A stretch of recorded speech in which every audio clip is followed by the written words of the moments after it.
যারা কান্দা পাওয়া যায় না ভাই, তারা হাসি মুখে বিদায় দেয় ভালো।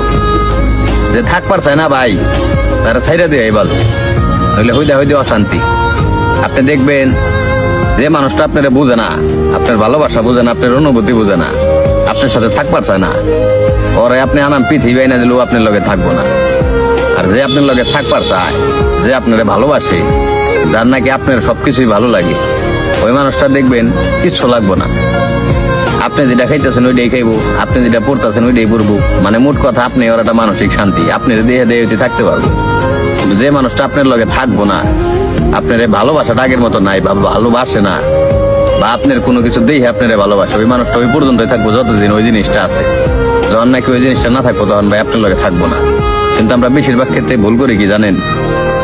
যে মানুষগুলো আমাগো না, সেটা ভাই বেড়াদার হইতে পারে, গার্লফ্রেন্ড বয়ফ্রেন্ড হইতে পারে, যে মানুষটা আমাগো না, তা কইলাম আমরা মন থেকে ভীষণ ভালোবাসা ফেলাই দিয়ে হইলাম। জিনিসটা কিরকম, তারা মনে করেন যে ওই দিকে মুখ করে থাকে, আর আমরাও আপনি ওই দিকেই মুখ করে থাকি। এক হইলাম এই দিকে মুখ ঘুরানোর লিগে